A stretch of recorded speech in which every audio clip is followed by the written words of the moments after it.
Hi,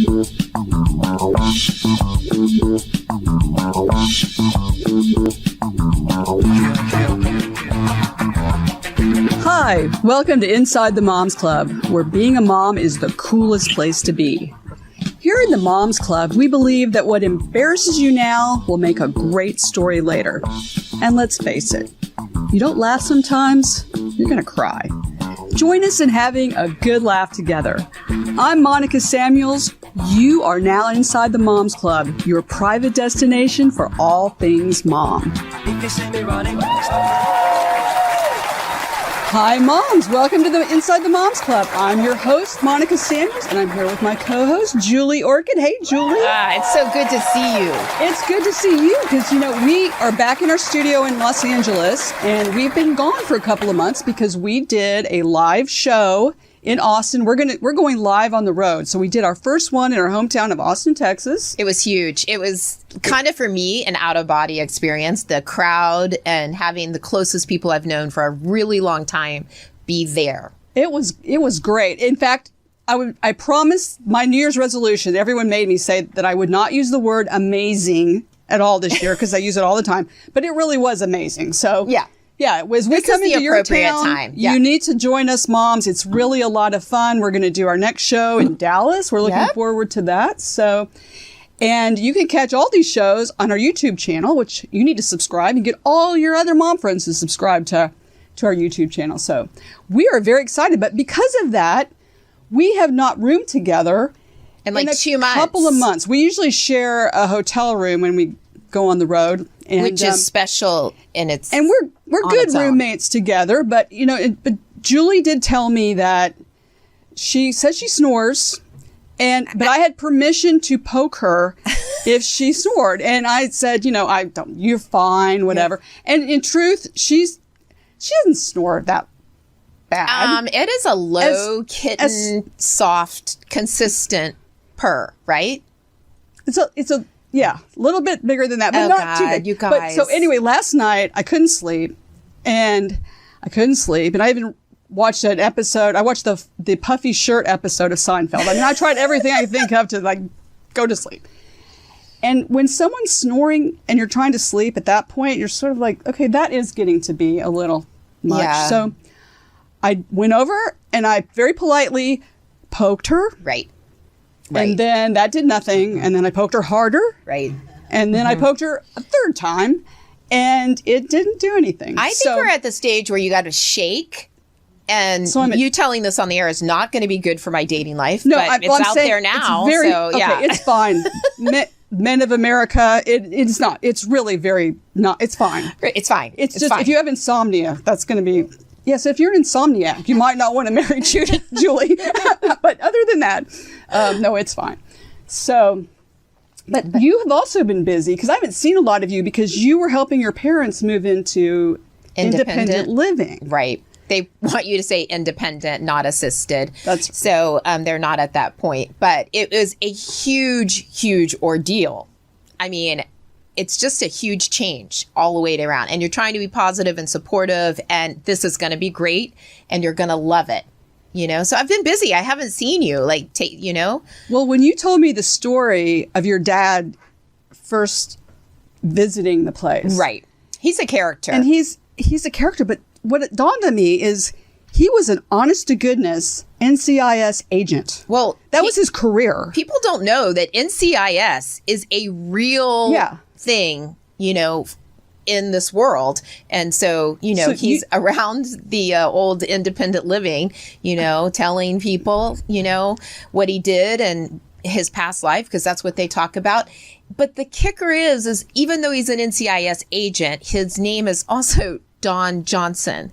And it's really funny because he's short, he's portly, so it's not matching all up, and then people think it's a joke. But no, my dad is Don Johnson, NCIS agent. But you told me for real, he had a gun and he did drug busts and he all the time ran into, can you imagine having that person in your independent living, in your senior living center or whatever? Listen, I got away with nothing.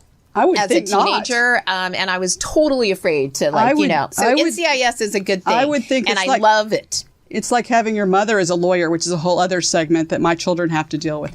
Well, guess what? It's very exciting because we have a guest who is familiar with law enforcement because she is a star of the CBS hit series FBI, where she plays Agent Maggie Bell. Mm-hmm. She began her career as a model and transitioned to acting in an iconic role in the movie Stick It and in the TV series Rookie Blue.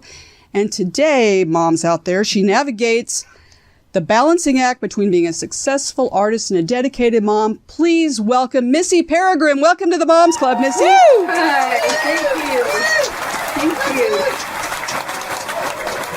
I think you may argue with balancing, is that really a word? Well, we want to get into all of that. So just to give you a little background. So when we found out we were going to be interviewing you, I shared it with my husband, who is a huge fan of the show. And he told me the whole story about your maternity leaves. He knew that CBS, like they'd say, put her on leave, and she went on a leave, and then she got poisoned by sarin gas. But he knew the whole thing. And I thought, this is good because it's a guy who actually runs a nice sized business, seeing that CBS provided you with a maternity leave, which is pretty cool. So can you tell us the story of how Agent Maggie Bell took a little time off? Yeah. Well, I mean, I was down to play pregnant if they wanted me to. Ultimately, they decided that might be a little bit rough for the viewers to know that I had a baby inside me and was doing all the things that I was doing, which I was like, fair enough. That's fine. I agree with that one. So they poisoned me instead. And and then I was off for I don't even know, you guys. I worked up until 5 weeks of having a baby, and I was running around still. Wow. Because I had never done this before, and I didn't know how to take care of myself. And there was this pressure that I felt to not let anybody down. And so I just pushed myself very far to handle it. When Otis was born, it was the night before New York shut down with the pandemic. Oh, wow. And then I went back to work the next season in the pandemic with a baby. I brought Otis to work with me so I could breastfeed. Yeah. That was the first time. Second time was a little easier. What was the second time that you took time off? Well, after that experience, I knew I wanted a home birth. Yeah. I didn't want to be in a hospital again. And I just knew that I was going to do it my way. After experiencing being pregnant, knowing my body. I mean, it felt like the first time because I did it so differently. The first time I had Pitocin without an epidural, I didn't know what I was saying yes to. I just was so afraid of the epidural. Yeah. And it was so painful. And it was pretty traumatic, honestly. And then after that, I said I didn't want anything. I just wanted to be home. And I had a water birth. Wow. I felt like I got all my power back the second time around with the midwife that I had. Yeah. It was such a beautiful reconnect with myself. And I had her in 3.5 hours, and I climbed into bed. And then Otis was able to join us 3 hours later when he woke up. And I stayed home. I didn't go anywhere for a month. Yeah, I got to stay home, and I finally took Mila out. But I felt so cared for as a woman. Yeah. Going through birth was really, I wish every woman had it.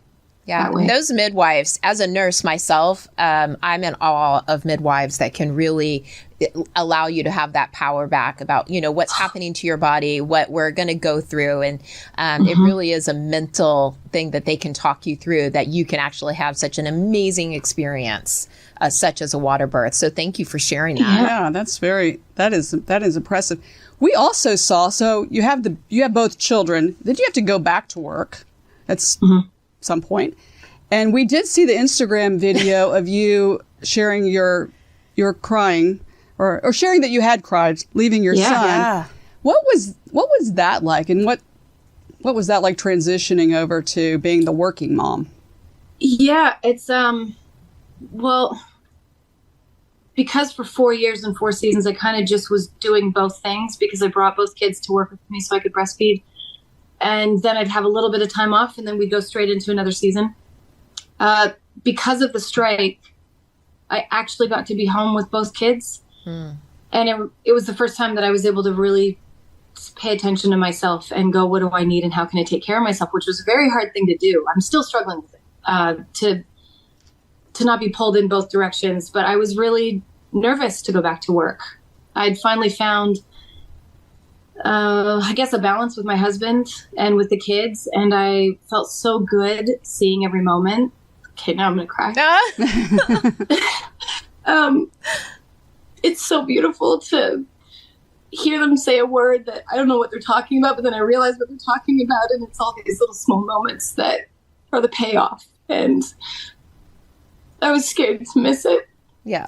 Well, I'm still trying to work it out, going to work. And I kind of try to tell the kids, especially Otis, because he gets upset that I'm at work. Mila's starting to get really clingy. She's a year and a half and holds on to me. You know, you're going to try to put them down and they put their legs up. That's happening. But Otis can talk about it. You're expressing. And so that was hard. Yeah, I'm sure. I wrote a book a few years ago and we interviewed 100 women across the country because I had to make that decision. I decided to stay home. I was an attorney. I decided to stay home for a bit with my second child because my first child, we thought we had it all worked out. So I had a nanny. And I was national chair of an organization. I was at a big law firm. My husband was a consultant. And I remember one weekend, the nanny, we were talking about the schedule for the week, and she said, do you realize that neither one of you are home this weekend, and I don't work weekends? And so it was a challenge to, and to make sure that his needs were met. And one thing that some shared with me is I would get in the car and cry and feel awful that I left him. And then the nanny would share with me, well, 5 minutes after you left, he was fine. I never knew if that was true, but I hope it's true. But it is hard. It is really hard. So it's really difficult to. There's so much shame you naturally feel for not being there, and at the same time, my husband's he's getting his master's in social work in New York here, and so I'm making the money right now. So you're going to get free therapy from him when he's done with. You'll get free therapy from him about the guilt and the far I'm like I don't want to hear it. But. It comes differently from the spouse, right? So, but I will tell you this as a mom that the shame and the guilt, you can't help it, and the heart breaks over and over again. But as they get older, I can tell you that they. Running that single cleat when you put it in the bag and they somehow get to school with one cleat and then you're driving around. I mean, it's a whole different thing. So this process of motherhood, when you're at this stage, moms need moms because you feel guilty and you're sad and you don't want to leave, but you want to work. But when you get older, you're like, oh my God, listen to what my kid did today. And then you need moms in a different way. Yeah, then you have your support group that helps you through the whole thing. Do you have a good support group of other moms? Like, do you have a group of friends that support you? And I have some girlfriends for sure, but it's been tough here too. I mean, we don't have our families here. Yeah. Me and Tom. And also I have great friends at work. I mean, truly that I can talk to, but it kind of feels like a little bit of an independent walk, just with being on set all the time. Of course, we have a lot of people who have families. But I will say a lot of the family people are the men who are at work and they have their wives at home. And obviously I've worked with some mothers and, there's one called her prop mom.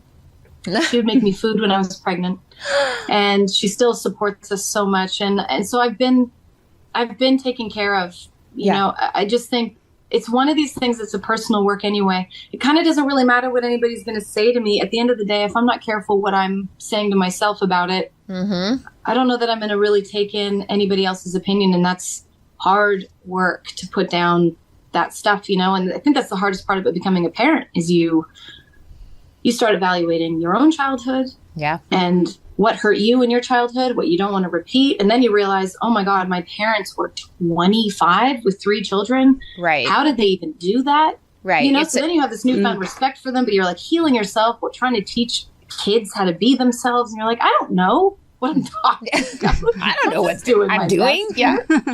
Yeah. Well, how do you guys handle this? What does it look like? I mean, your parenting philosophy, have you and Tom talked about it? Obviously you can talk about it and then you end up sometimes just winging it. And does he pitch in a lot? Because I think more husbands these days are helping. Yes. Whereas in the past, that wasn't the case. Yes. I mean, Tom has been amazing, I will say, because he was home, and it made it easier the first year. We also had to have a nanny because he was doing work. And so he was busy the first year of Otis's life, but he was home. Right. So I felt like I could leave a little bit. I mean, it was still so hard to do that. And if I heard Otis crying in the background on the phone, oh boy, it was so hard not to just walk off set and be like, I gotta go. Yeah. Your body reacts in a different way than your rational mind. But Tom has been very supportive, which I couldn't do this without him. Mm-hmm. It's funny, think about what women had to do so that I could be here, so that I could work and have opportunity in my life, career-wise. And I'm doing that. I have a career. I have so many blessings because of it. But then I really understand women who stay home and are with their kids and how it's a blessing that, their partner goes to work so that they can be fully in their body and in themselves and through the hormonal experience and the shifts of motherhood. And I think we're just constantly talking about that part because it's also hard for Tom not to be working all the time. He'd love to. Mm-hmm. Sure. Look at that Otis amazing picture of your wedding. That's very he had to go through a bit to be a dad at home. Oh, yeah. Was something that he had to navigate. And I'm having to navigate being the mom at work and also being, what do they need? And I think our parenting styles, I don't even know what it is, honestly. I think we are definitely in agreement that we don't spank our kids because I can't imagine a child like Otis crying or Mila crying. And I'm like, you know what you need right now? Yeah. You need to be hit. Yeah. Because you're having a hard time. It's not the 70s anymore. Yeah. But there is a lot of people, there are moms at home who are like, oh my gosh, I would love to work. I would love to pursue this dream that you are actually getting to do. And I'm very familiar with your movie Stick It and that it's coming up on a special anniversary because I have daughters that were famously involved in gymnastics, and I had to buy all the American Girl gymnastics equipment and everything like that. So I know that you are an athlete in your own right and that you love sports, and that you have a job as a role that you actually have to be very physical. And I know people are going to want to know, what training do you go through? How do you learn how to hold that gun, shoot that gun? Like, to me, this is personal. I think I miss my calling with the FBI. So we want to know what you go through to get there. I also worry about you when you're out on assignment because every time I see you're the only one that doesn't have a helmet on. I'm like, I'm a mom. I worry about get that woman a helmet. Why is she just exposing herself like that? So what do you go through to prepare for that role? Oh, for FBI? Yeah. Yeah. Nothing. I show up. If I show up, we're in a good spot at this point. Truthfully, I was a cop for 6 seasons, I guess, on Rookie Blue. So the transition with holding the gun and law enforcement stuff was not that hard. I grew up playing sports. I've always wanted to do roles where I was active because I knew that it takes so much of your time that there's no other way I'll be able to do that. Right. And I struggle now doing that.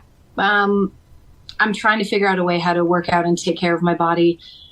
The hours are so crazy. So I try to go to Pilates if I can. Yeah. That feels good to me now. When I was younger, everything was to be as fast and hectic as possible. I'm actually going to play basketball tonight with the parents of my son's school for the first time in 7 years. And is this your favorite sport? Used to be. Yeah. So we'll see. I'm kind of the identity thing of also being a mother and getting back to yourself. And what does that mean? And I'm turning 42 in June. I'm not young. I'm not old. I'm not nothing. I don't know what I am. I'm 42. I'm here. And so I'm just going to work with what I got. But there's, again, that shift of what does matter to me and how can I take care of myself and how do I carve out that space? Yeah, because you do need time. You need time for you too. Well, so because of your interest in sports, now I was the team mom for my son's baseball team, and I was a driving force for many years. Let me just say, I was driven. I don't know how much he was, but I was. What are you? Now you love sports. Are you going to be the sports mom, or what if I know you love sports. So what if your kids come up one day and say, "I don't want to do it. I hate sports." Or, I mean, are you looking ahead like because you know what? Otis is of the age that if he's going to do soccer, and this is my experience as a baseball, you got to start right now. Oh my! I mean, Lord, put that hockey stick in his hand. I'm just saying. I'm being honest here, Julie. I know. It's the way of the world. So, have you thought that far ahead? Like, what's the next steps? His school and sports and you cannot push my kid around. He will tell you what he wants. I've put him in soccer. Hates it. No problem. Yeah. So we get a basketball. You know, I definitely want that. It's because I want to share that with him. Yeah. And he looks like he's getting into dribbling because I got him a small ball in the house. And so, you know, I'm trying to also be in the city, which scares me to have 2 young children here. And I'm like, what can we do that we are in a safe space in the city that's something we can share together? I was catching snakes when I was a kid in ditches. Yeah. And, you know, I had such a different childhood. So I'm trying to think of the fun stuff. So, you know, if he doesn't want to do it, he won't do it. But when he's ready to do something, he's 100%, which I respect. So we got him a bike a year ago and didn't want to ride it. We took him out a month ago and he rode it, a pedal bike, first go. Oh, wow. And now he just rides a bike. So I go, okay. Yeah. You know, I'm just learning to trust him. And when he has that instinct and he's interested in something, I go, great. I want him to learn how to read music so that he can pick any instrument he wants to. I want him to take care of his body. And I think about this stuff all the time because I want him to have opportunity. But I think ultimately, I just want him to be able to have the confidence to express himself and say what he needs. We're really working on deep breathing. Yeah. Regulating. Communication. Recognizing when we're having a hard time and how to take space. Yeah. Because that's stuff that I didn't have as a child. And ultimately, I'm waiting for him to tell me the things that he really likes. And I just ask the questions and I'll help guide him into that. And if he changes his mind, great. Look what I'm doing. I like the theory that you have. Like, really, honestly, I have a 16-year-old and a 21-year-old daughter. And basically, they're raising me. And you learn so much from your kids. It's incredible if you open up your mind to what is actually going on. So with my first child, big difference. Second one, you pick it. I'm going to follow and support you. And so, you know what I mean? I think that is really cool that you guys are working on that. Because I always think that we can evolve. I'm like type A control freak, right? So I like to have things a certain way. And my world's gotten blown up. It has been so hard for me personally because nothing's in order. House is not in order. Nothing goes my way. I have all these great plans. I'm like, this is what we're going to do today. That's not true. We're going to have 10 meltdowns instead. We're not going to do We're not going to be doing that. He's teaching me how to be so flexible, which I used to have to say as a lie to myself in moments. I'd be like, I'm so flexible. Oh my gosh. Well, Missy, now I kind of am. Do you have, what advice do you have for other young moms out there? Do you have any other things that you'd like to share that they can take note of? I think they really need to be kind to themselves. I think honestly, everyone is just really trying to do their best. Yep. And I think if anything, there's so much pressure and there's so much information out there of what you could be doing better, what's right, what's wrong. It's to me that suffocates me, and I get crushed by all the things I should be doing, according to people I don't even know. People, who've never met you. I don't have an Instagram full of amazing reels and photos and videos and time capsules. I got none of it, and I sit here and feel bad about it. But the truth is, I think the best thing you can do, and I need to do this, and it's what I'm trying to do, is just be present. So you keep it really small. Yeah, keep it really simple. Small. And every time you get overwhelmed about something, make the moment just about this moment. The rest of it always gets figured out. And you really can't control any of it anyway. Yeah. So stop. I gotcha. Exactly. But I have something quick for you that I'd love to ask, because a lot of people know you as, Maggie Bell, because we attach ourselves to the character. But for Missy, I have 3 things that I know people are going to want to know. New York or LA? That's really tricky. I miss the beaches so much in LA. I'm a beach girl. Yeah. That being said, I love the seasons in New York. Yeah, it's beautiful. I find New York highly overstimulating, which has been hard for me. Yeah. But I love the people here. Okay. Oh, I'm not going to make you... Sounds like I'm saying New York. I know. I don't know. I mean, I'm not going to make you pick, but dogs or cats? Dogs. Oh yeah, we have a doodle life going on over here. I'm sheepadoodle, she's golden doodle, or labradoodle, excuse me, and you're golden doodle. I had the golden doodle. Yeah. Right. So we're all dog people. And you mentioned earlier your brain is full, but I would say podcast or audiobooks. I don't do either of them. Fair enough. I'm going to tell you, I can't even I put nothing in my ears. I don't listen to music. Nothing, because silence is golden. And yeah, it sucks because Tom listens to stuff all the time, and I'm like, "That's nice." That's nice. That is. I just want to shower. That's nice. I love everything that you've shared because that's what the Moms Club is about. You're sharing your feelings, your ideas, and that's amazing. Now, I want to ask you, and you don't have to weigh in if you don't want to, because this is a very controversial subject lately. So if you can say, I don't want to weigh into that, I totally get it. But you're Canadian. You grew up in Vancouver, Canada, the most beautiful place, one of my favorite cities anywhere. And as you may know, Reese Witherspoon this last week ate snow or advocated eating snow. She made something that was fun that was made out of snow. I saw you interviewed where you said, I believe, that you used to pour maple syrup on snow and make suckers out of it. Or something like that. So you're, as a Canadian, I know I've seen the Weather Channel, all people are weighing in on whether you should eat snow. So can you share with us your thoughts? And like I said, if you feel this is too controversial, you don't have to say anything. But I believe we can trust what you have to say about eating snow. Guys, I just had the most interesting experience last week when it was snowing here.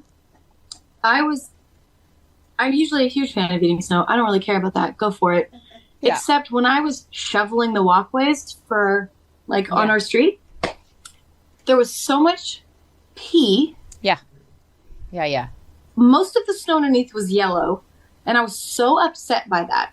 And so then I had to tell Otis he wasn't allowed to eat the snow unless we were taking it off sifting off the cars was the only way they could eat snow. Well. And so I'm going to say I'm still pro eat it. No. Yeah. It's not the worst thing you could do. Just don't pick it off the sidewalk.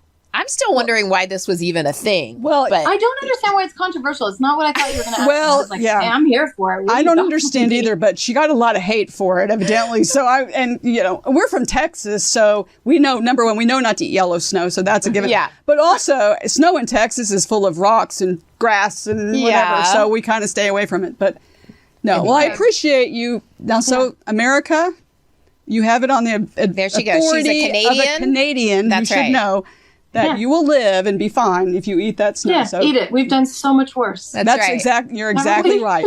Well, Missy, we have some amazing women here, our Zoomer moms, who have some questions for you. So welcome, Zoomer moms. Welcome to the Moms Club.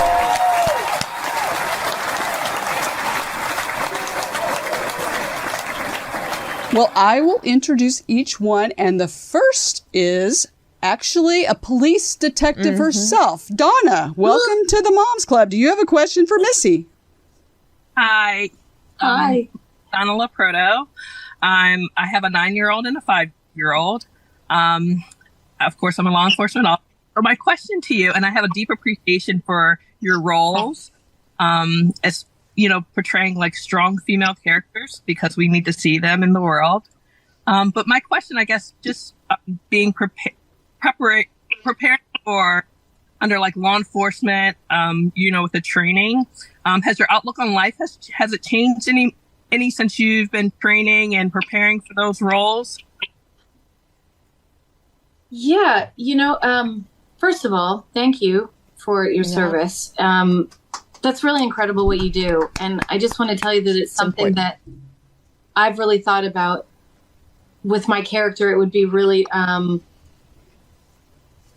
I think it's really important to show women in positions like yours, and also having family and having their heart torn into in places. I think it's so difficult to go to work. I think my respect for women, in particular, who do this job has gone through the roof, especially as a mother. I don't really know how you do that every day. And I just want to say thank you, thank you, thank you. Yeah, definitely. First responder thanks is huge.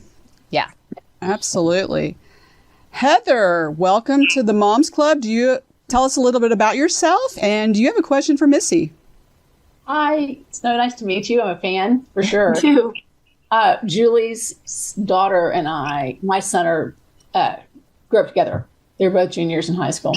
Yes. They made it this far. Her son was the only boy at my daughter's 10th birthday party. So he was the star. Really harbor like destination wedding plans, but whatever. So I followed you on Instagram the other day when Julie asked me to be on the show. And I'm curious, you talk about holding space for going back to work and your family. Yeah. And it's hard, especially when, you have a partner and they're busy too, and everybody's got a life. I mean, what do you find that, after a couple of days into this, like what's the reward? What's the, how is that looking for you?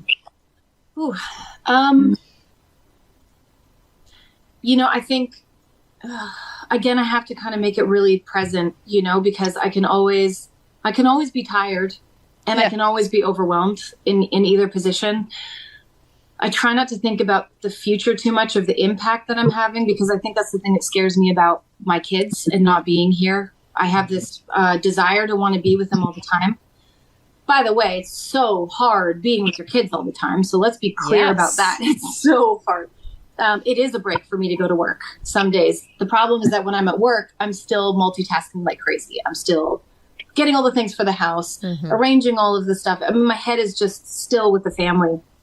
And I'm trying to get better at that. I think the hardest part for me is making space for myself and not feeling bad about that. Everybody talks about it. It's like self-care. It's like, stop saying that. Like it's something you can just do. It's not. My whole heart is conflicted, and I've cried a lot over this of how do I make both things work and how do I not break? Yeah. Because that's a real thing that I've felt. And I think I'm still finding my way through it, but the only thing I can do is make it small and really look at the good stuff. And I'm not a wooey person of like, everything's really great. I am very much like, this sucks and it's hard and I'm crying a lot, but there are really great things. It's just not what everybody else sees. Yeah, and so I'm taking those really tiny moments and going, this feels so good. Thank God. I cried again. Thank God I made it home tonight to feel Mila's head on my shoulder and I can put her to sleep. Or I'll get home and race home and see Otis and put him down to sleep. Yeah. And what I can tell you this is that available I will have that connection, and that's all I can count on, Missy, people are going to love your honesty about this subject, because really there is no answer to, how to balance it all. So thank you so much for being raw, because I actually wrote a whole book about it, to be honest with you. It was called Comeback Moms. And it was about the struggle. I'll send it to you. It was the struggle of deciding to stay home with your kids or to stay home or go to work. I worked for a big law firm. I was I was on the road. I could have been a partner in a big law firm. But I saw what was going on around me. And it was funny because I was also on the law review at my law school. And after we graduated, the three women, all three of us were on the law review. We all had kids. And one day I ran into one of them at the toy store. And I'm like, in the middle of the day, and I'm like, why are you here? Well, we both had taken time off to stay with our kids. It's not an easy thing to give up something. I mean, when you've been a lawyer, I had to go to, take the bar exam. So I told Julie yesterday, if I'm on life support and it's time for my bar dues to come due, please pay them or have someone pay them, because I just want to get credit for the fact that was not easy to do. Yeah. But leaving your kids, and it's hard. Yeah. But what I think we've kind of both figured things out, are hard. Yeah. I respect you so much for leaving and making that space, because it was something that I thought about. I mean, I'm under contract for 6 years, and I always thought that I would have kids and not work. That was my plan, because I wanted to be home. And then I ended up getting on this show that's the longest season I've ever worked, 22 episodes a year. Oh, my God. And so I just, honestly, it was just getting older. Then we had to do it, and I knew I wanted to have more than one. And so I kind of just put my head down and did what I had to do. But the conflict is real, and I think it's hard. I think it's hard for every woman. You're working or you're not working. You're home with the kids.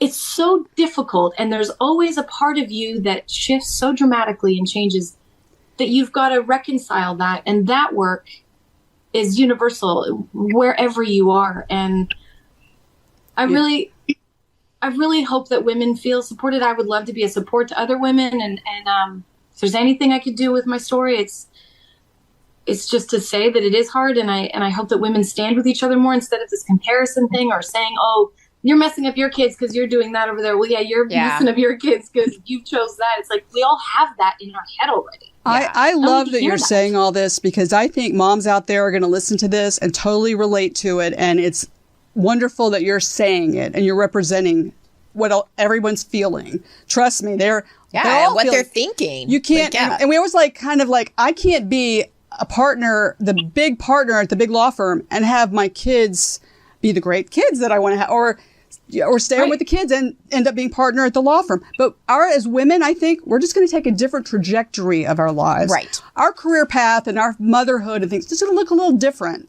But we're going to get there. Yeah. And I love that you can be the face of that, because I really believe it. You're very passionate about it, and you're well spoken about it. And I think it's Missy's saying you cannot have it all. You just can't. Like, you just can't have everything all at one time. Exactly. So, Roxanne, and I don't know why people want that. Yeah. Yeah. So hard. Why were we taught to have it? Yeah. We don't know the answer to that. That's another show. Roxanne, welcome to the Moms Club. Tell us a little bit about yourself. And do you have a question for Missy? Yes, I do. So I was in the Hollywood vein, and had a son at 24 weeks and 1 pound and 4 ounces. So you go from doing 17-hour days, as I know you do sometimes, to all of a sudden, this is your life. Yeah. And then, as Monica, everyone, you have to choose what you do. I did the same and chose my son. He's 7 now, and I would like to ask you, as a mother in the industry, and the argument that even I'm struggling with today is kids versus social media, and what your advice would be, as it's so ever changing and so fast, with AI now coming in and, having to monitor everything. Yeah. I'm not very good at that. I've really struggled with the social media thing. I've been pretty quiet in my life. I don't really go on it very often. And the reason why is because I'm super sensitive, and I know that there's some beautiful things about social media, and you follow Upworthy on Instagram, and you just have these amazing stories that are inspiring, and there's good stuff to follow. I don't know where things are going. I worry about that, obviously, with my kids. I've got, they've got phones. There's iPads. They don't have their own phones, but they already know about our phones. And I watch Mila just be so quick with scrolling, and she just figures it out. And I'm like, oof, I don't love this. This is not how I grew up. I think there's something really wonderful to being unplugged, because I think the danger for me with social media is you can't teach. It's too easy to lie on social media. And as a child, we're so desperate to teach them how to read the cues and to set boundaries and to know who people are and to be able to take care of themselves and love people. And we have all these different things that are really important interaction wise and how to be in the world. And then if they're always on social media, they're not getting the truth of what people are like and what the world is like. They're getting this curated version that then they're also taking in all this idea of this is what I need to be and this is how it works. And it's wrong. And it's wrong. And I don't really know what I'm going to do. My kids are young right now, but I know I'm going to be up against it. I'm in New York. Things move so fast here.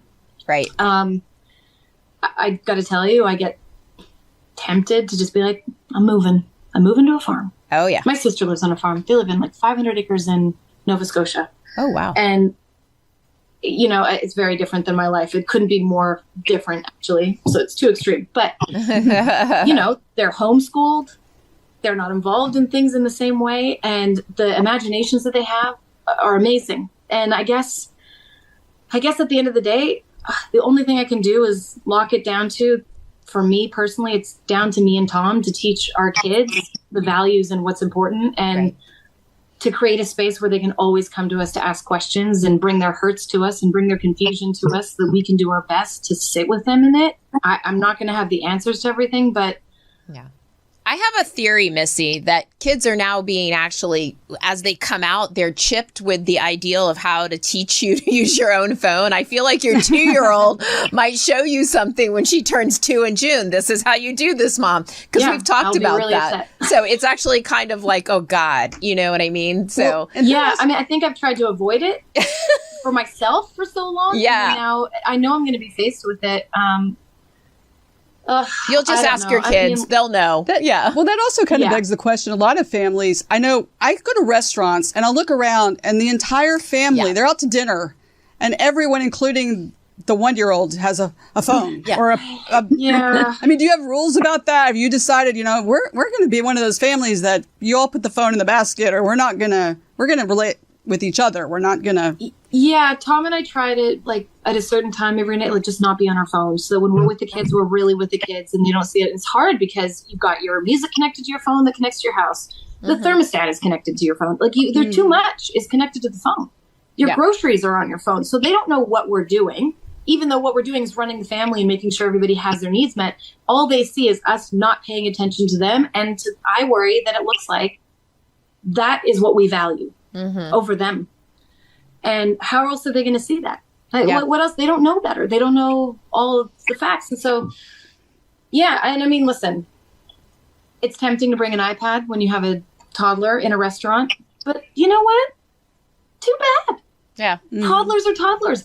I had to learn very quickly not to feel badly because a child who is not fully developed is having a meltdown.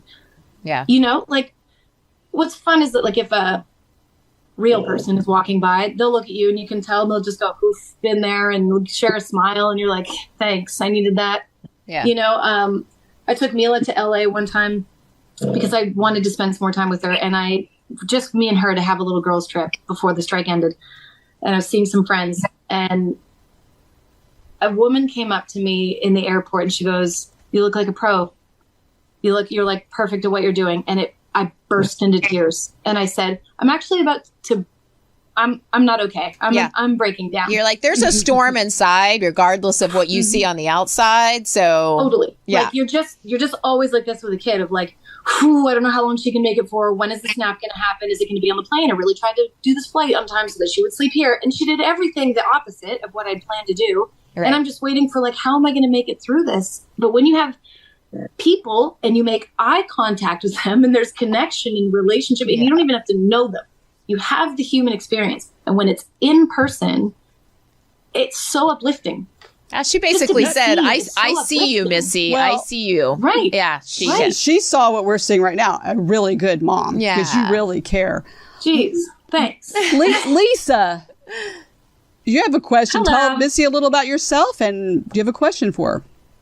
Yes, my name's Lisa, and I love hearing you talk like that. It just reminds me so much when my kids were little. They were 17 months apart, and I did have to go to work, and I just made it such a point to let them know that when I didn't have work, that they were number one to me. And I will tell you, it pays off because they're 29 and 30 now, and we're very close, and they know that they were first to me, even if I couldn't be with them all the time. And that, I think, is really the goal that I went for, because I did not want to have to work. I wanted to be with my kids, but I couldn't.